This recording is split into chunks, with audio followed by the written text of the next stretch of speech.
I've really loved following your journey the last few years, because talking about real people, we're not going to have this conversation and not talk about GAW TV. I mean, Yes. what I love is, so I heard you describing this as grown-ass woman talking nonsense in your pajamas, drinking wine, which I just think is perfect. I mean, I guess, for anyone who hasn't checked out a GAW TV, which would be surprising by now, I agree. How would you describe the show? And but more importantly, how much does it help tether you and connect you to your friends and wrestling over a strange few years? And you were okay. It's amazing. I'm still very tight with my girls, and some of the guys. I'll text Tommy once a month. We're very, very close. My generation, we can meet up at WrestleCon and it's back like we were back on the road again. You know what I mean? Grown-ass women, it's us being real and talking wrestling, talking about menopause, talking about real life, and inviting some guests from our past, new guests like paranormal activities, people like things that we're interested. SoCal Val's huge drag queen fan. I am too, but not as obsessed as SoCal Val is. I go to RuPaul DragCon every year. But we met so many people through this show, but we needed to take a break. It's hard to get guests. Even us, we've been on TV and we've worked with these people.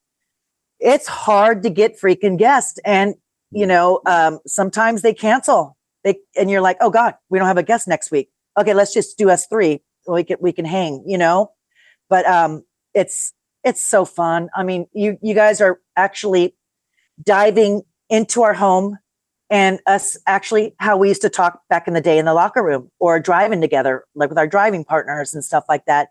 And when we would have our guests, like Chavo or Carlito or Tori or Candace or Gail or ODB, like we would talk about not just our matches. It's like, hey, do you remember this time? Like for example, ODB, remember we were driving and it was such a long drive.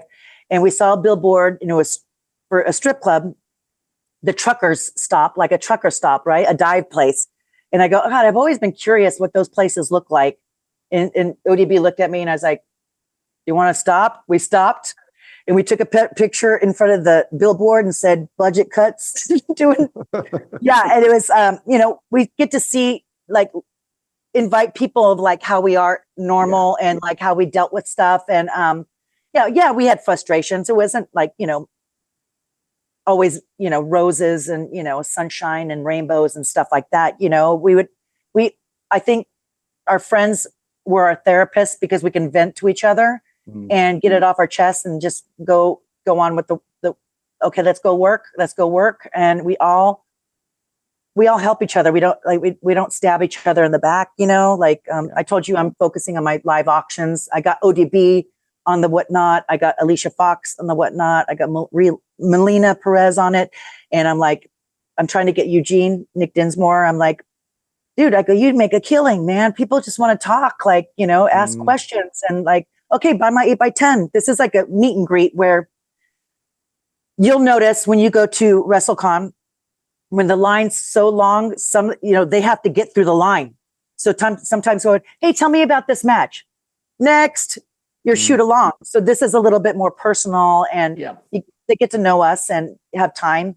And the best thing about having the YouTube channel, I'm at home. I don't need to get after I'm done with that freaking the show. I scrape this makeup off and put my bun in, get my moo on, and I'm like, I get to watch TV. You know what I mean? That kind of stuff.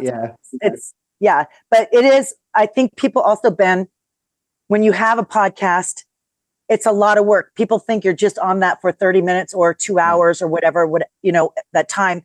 Don't forget, we have to do editing, and we have to oh God, I got to get a next guest. Oh shoot, I got to get a next guest. Okay. Oh no, I already wore this last week. Oh no. You know what I mean? And what should we talk about? What should be the topic on this one? And it's not just that one day for you and I. We've been talking every single day since we booked this podcast. asking me, what do you not want to talk about? What do you want? And I'm like, I like it organic. I don't want to even know what we're talking about, but don't get negative on the business. I'm, like I told you, I don't talk badly about anyone. I'm not here to bury anybody. And it just, I like to be kind and still, that's why everybody's like, you need to write a book. And I go, oh, no. I wouldn't even know where to begin. I would need a whole encyclopedia set because I've experienced so much. And it's crazy. I'm thankful though. I really like when people still reach out. Like I told you, like I get a lot of emails about podcasts, right? Yeah. And I'm very flattered, but I can't keep up with all my social media, my DMs, my Gmail, and my I have 4. Okay, I have 5, including GAW TV, 5 emails that go to one, and I'm overwhelmed. That's why I joined the podstars.net, I told you. But I'm flattered. I look at the email, I'm overwhelmed because I think ADHD too, going, oh my God, look at all these requests. I'm flattered, but it's impossible to fit everything in. Do you know what I mean?